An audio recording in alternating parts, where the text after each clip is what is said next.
Alrighty. Welcome back to Nick Lenz Comic Corner Classic, Lesson Known Classics. This is episode number 33. 23, Doubleshot number 3217. I have a DC trade and a Marvel trade to do. First up is Marvel. It's basically X-Men Raid on Graymalkin. Graymalkin. Yeah, the very first of two crossovers of the From the Ashes era for X-Men. Yeah, this was the very first one, but I kind of expected it. Now, luckily this is a very quick crossover. It's only just a couple months it's lasted for. Though it does have one of the books, X-Men has one additional issue in here because it's an aftermath issue for this one. Because we have in here in Kenny X-Men, I believe this is volume number 6, issues 7 and 8, and X-Men, volume 7, issues 8 through 10. Jen McKay writes X-Men, Gail Simone writes Uncanny X-Men. The artwork for issues 8 and 9 is mostly done by Ryan Stegman, with, of course, 9 co-done by Federico Beniti, 10 is Nicho Diaz. For 7 and 8, 7 is done by 2 artists, De Marquez, Edgar Salazar, and Javier Garn. Issue 8. The cover art for X-Men is Ryan Stegman, J.P. Meyer, and Marty Garcia. Marty Garcia is the colorist, J.P. Meyer is the inker. The cover artist is Dave Marquez, who is also the inker of issue 7. He draws and inks it. Matthew Wilson is the colorist. Yes.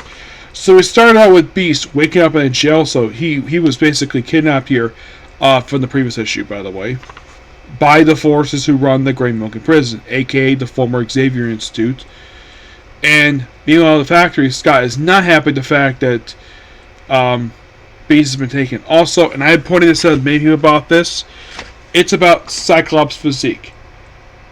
For some weird reason, I have no idea of why in the world that Ryan Stegman did this to him, where they pretty much trimmed him. Like, they basically made him skinnier than he usually is. I do not know why in the world Ryan Stegman thought this was a good idea, because when he previously appeared, he was a lot more muscular. It's like, yeah, he's in shape, but where's all that muscle mass he had? Good question. So he's talking here with Tempest, former Eddie. Actually, her name is Templar yet. So it's Templar, Psylocke, Zorn, and basically Omega. Now, those of you thinking, you look closely at that Zorn. Is that the original Zorn? Yes, the same man who caused Planet X. So we have, if you look at all these characters, Scott Summers, Stan Lee, Jack Kirby. Kanan, well, this character is created by Chris Claremont and Jim Lee. I believe she was created by, I think she was a Matt Fraction character. And, of course, what about Zorn and Kid Omega? Omega here? They were creations of Grant Morrison. So basically, the leads West New York, basically, because they're going. Basically, activate the Hellion protocols. It's something else. And then they're at the... Basically, they apparently took Jubilee here as well. Then we have the ward of the prison, who basically just talks to the blonde girl. Some of these mutants are just randomly kidnapped here. Beast, of course, basically, it's like, no.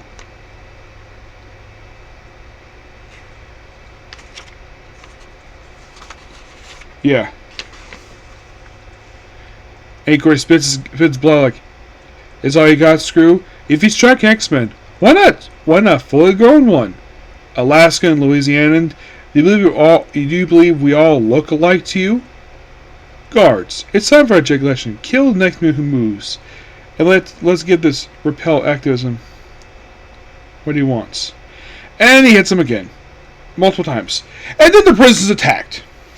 Yep, they're under attack because Cyclops has magic, because magic is on Cyclops team.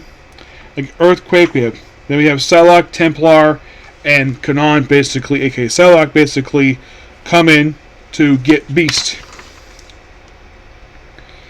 Yep. And of course, they're blasting away through a bunch of guards because they're here to get their friend who was kidnapped, wrongfully arrested. So then, by pure randomness, Cyclops runs into the Blob. Yes, so for some weird reason, he's back being chubby. Yeah, it's kind of weird, though, when it comes to him, because when they had House of M happen, he basically became flabby mess. And then he got trim, and then he mysteriously got fat again. No explanation. It's just that's what he's associated with. And of course, they try to move him, but they can't. And then, of course, they're saved by Rogue's team, which is basically Rogue, Wolverine, and a couple other characters. And then basically, kind of in a way, the Kenny X-Men issue is basically taking place at the same time as the X-Men issue, where basically about halfway through the issues where they catch up with where they basically play catch up. So Cyclops is calling her and say, "Please don't go. Stay there. We'll handle this." They're like, "Nope." So then, get this: Gambit, who's part of the roster, had apparently stolen the Aga of Agamotto from Doctor Strange, opens a portal up.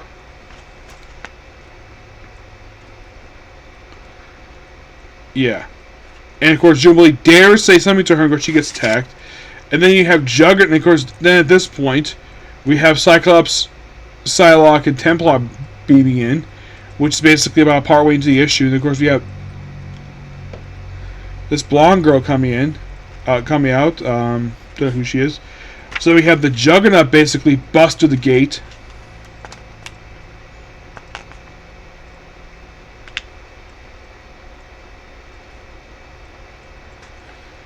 Yeah, and then of course basically and that's when basically the whole thing with the Blob, and of course we go back and between the stuff with the X-Men and stuff with, well, and then at this point we're finally caught up. About halfway the issue, it's like, we'll find Jubilee and leave, do what you business.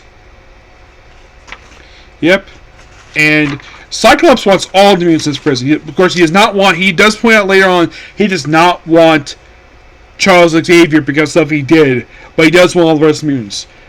But at the end, and then we have their brainwashed individuals, which happen to be Siren, Wild Child, and the Blob, plus some robots. And that's what ends part 2 of the story. Now we're in part 3. Well, kind of the way basically part 1 ended basically about halfway through part 2. It just catches people up, and then of course we have Jubilee confronting. So basically, the prison sub-level of Graymalkin Prison is the Morlock tunnels. I'm like, that is interesting. So they converted a former sewer system into a sub-level. Yep, and then we have a massive brawl between the X-Men and the brainwashed guards.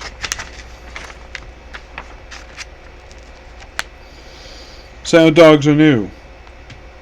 They are. And yours hurt? Not too bad. Yours? Don't think so. Yeah, and for some reason they put this page on the back of the trade. Do not know the reason for it. It's just there. And then we have this mysterious door. It's like something's behind this door. They don't actually say who it is. But I think, oh, maybe I got Xavier too. Nope, not Xavier. Because of stuff he did.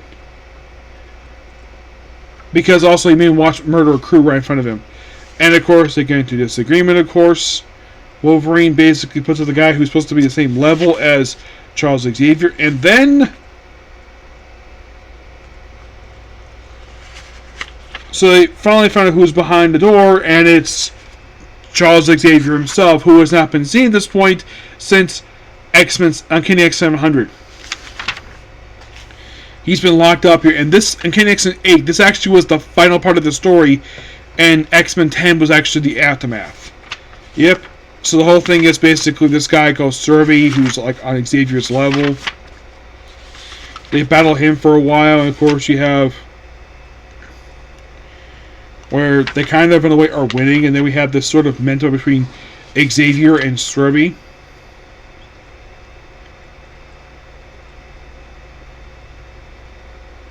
I'm more knows you're trespassing.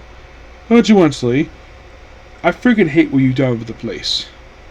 Dr. Ellis, I need to take a look around, reconsider your position. Because you have two teams X-Men face you now. We're not as nice as the Avengers. I see. I have faith that rifle ward, and Cyclops threat and the Avengers could come head on. We can measure the inside, you have no idea how we come. Oh, but I do. My brother died because of trash like you. You have no idea what you're facing here. Warden, there's too many listeners' power. Too contrary in error. I'm trying to say lies. Maybe. Do pay risk, beauty. Meet our first trustees, soon dozens. Inmate Blobby, recite the pledge. This stupid thing, like I was born unworthy, prone evil, like. And like Sarah, Carcer, who brought here to Rogue. Imagine you let her loose. They misfire. And of course, think it's like a satellite dish. You take one to lead woman, that's all. The hell it is. We're taking all of ours. We're taking Charles. And Siren basically decided to stay. Be a complete idiot. So, Cyclops' team just takes the blonde girl. I don't remember who she is. And takes Beast and they get out of there. Not leaving, Rope. Just not to be this time. Reese events return regret. Aho Williamson's. Yep. And then Rogue punches Cyclops. Cyclops basically blasts back with the beams. And then, like, with a real big gun. MNX, who it is, don't know. 10 basically is an aftermath issue where the factories are sieged by 1. And of course, basically, this is just. Of course, they're still away on a mission. Alliance them. Nope. They're about to go up, but then, of course, the team returns finally from their mission, which could have included this in here because it'd be kind of stupid if they didn't. Yep. And then, like, okay, guess this one's like, they're ready to die. You understand me? You have a plan? I was that plan. Hell, protocols are all online as 20 minutes ago. Global communication. This is Cyclops speaking for the X-Men. Send in Agent Lavis. I want to talk. Is it Trick Summers? You guys say I'm provoked? You want foot in factory territory? I'm already past provoked, Lackwis. You got nothing to lose. Come in for a chat. And he's like, ready to surrender? For what? Did we hurt you or yours? Don't get cute, Summers. Toss of beer. You and your X-Men attack Graymalkin prison with a gunship. Summoned, well, I'm told, are demons. Damage property, hurt employees. About that. August 2nd, 2002. So that's amazing to me. The day that the American Service Member Protection Act was signed into law, which informally was known as the Hue Invasion Act. 2002, they referenced the X-Force. Well, basically, this Hellions group is comprised of King Bedlam, Jesse Bedlam, Boom Boom, Lucius, and Phantom X. They're kind of, in a way, new X-Force. Well, basically the Black Ops X-Force. Or basically, they're attacking facilities. The villain you teach, I will execute, so go hard, bear instruction. You can't have Graymalkin prison, you're blabbing. You're not listening. The attack on Graymalkin? You taught us that villainy. Lackwis. Graymalkin took one of ours, and we took him back. You're not the U.S. government, Summers. You can act if you were. Says who? Now. And now you come for all of us? Yep, Bedlam basically attacks these facilities. It's like, we got you dead to rights. You got nothing in the tank after you did the Graymalkin. Maybe. But you don't have any superhumans. Tell me, what did Avengers say when the Avengers asked for them for help on this app? Do you see Avengers here? We are in a state of Cold War, Levis. You and I are the power we represent. I don't want to go against the government, but you come to arrest all of us on behalf of Graymalkin, a private entity, an entity you afford outrageous latitude because they can the Xavier problem off the government's hands. So that has been paid for. You pulled a knife, I pulled a gun. What? Yep, that's what we formed. Basically, all the facilities have been attacked. The burn server facility. Press Wakefield. Your team. Well, you flabbergasted. My team? They're all here in the factory. Any difficulties? One might be having difficulties, not with the X-Men. Listeners, I told you it was passed for a vote. None of you people will be killed.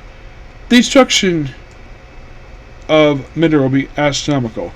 I'm making a point, and my age will continue to make a point until you and your men have left Alaska. And when you stay here, more of one's operation was more eaten up by repair and resupply. More of capability effectively eliminated. It's like we push me, Lavis. Yep, call it off, Summers. No, I'm pledging for a place for the war for my species, Lavis. And he pulls a gun and it's like, nice, you call off or you just declare war. I don't think you're hearing me. This is not war. Not hot one. Not at any rate. MAD. Mutually assured destruction. That's what it means if the X-Men federal government will go all out real war. Let me spell it out for you. If I'm murdered by a federal agent or any other government force, then important sections of Washington will shortly cease. You're bluffing. I'm not. Do you think I planned for this? I don't have nuclear weapons, but I do have mutants. How much damage would Juggernaut do if I dropped it from orbit, or Zorn just took his helmet off and explode the star that he makes up in his head? Yeah, it's if mutants. We always use extinction for a year. Maybe, if you can organize without functioning government.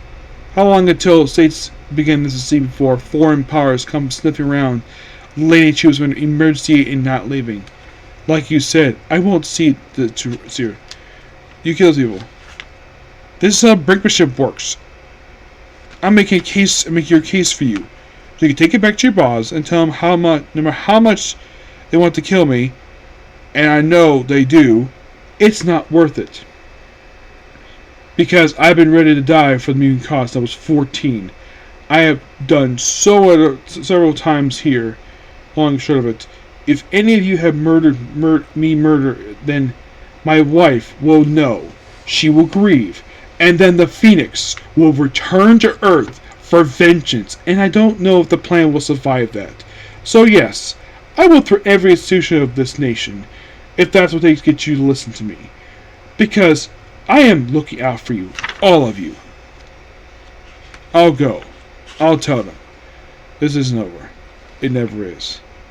So, do I reach out Jesse Bell and tell us about the Helens? Yes. He said to remind you when he's old. I am aware. Prison wants a very specific head and wants to deliver it to him. Who? Don't worry about it. True? Yep. If you die, it will burn? Yep. Means you're Omega Telepath, former host of the Stop the Phoenix. Fighting on a team. I gotta admit, this actually was really good. I actually enjoyed this. I give it roughly a 9 out of 10. I get the fact now that people like some of the stuff for the X-Men stuff From the Ashes, but this is 9. The two main flagship books are really good. That dialogue I just read, that was all Jed McKay's writing.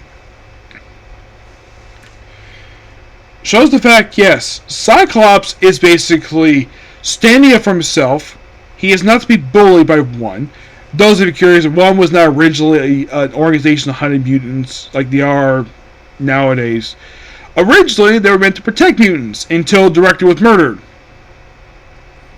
And then they changed their stance because of what happened in Messiah Complex. Alright, so next up we have is Future Quest, Volume 1. A book that crossed over a lot of Hanna-Barbera cartoons. Johnny Quest, Birdman, Space Ghost. Let's see. The Herculoids. Now, I know of Johnny Quest. I know of Space Ghost. I know of Birdman.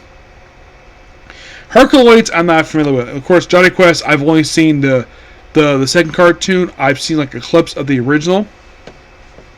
Written by Jeff Parker. By Evan Schneider, Steve Rude, Ron Russell, Jeff Parker, yeah, he does all work too, Jonathan Case, Aaron Lepsey, Madam Cool Guy, Carl Kessler, and Craig Rosu. Mostly Put is basically like it's a big event type of thing where all these characters come in together in this one book. Because why not? I mean, yes, there was also a book for the Flintstones.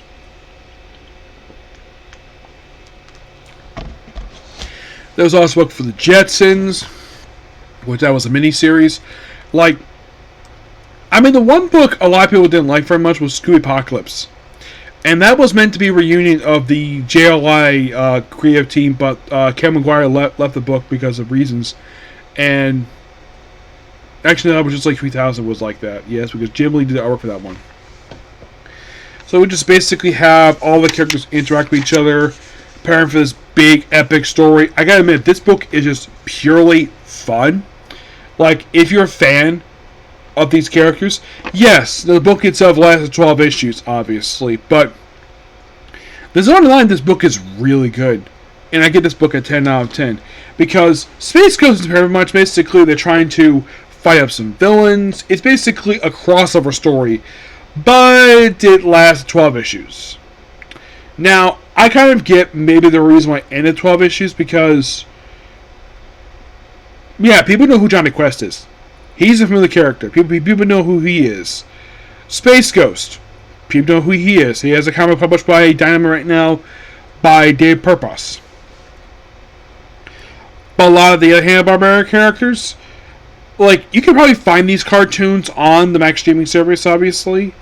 But for this comic, the comic is really good. Like, okay, here's a question. Do people know who the Flintstones are? Yes, people know who the Flintstones are. Do people know who the Jetsons are? Yep.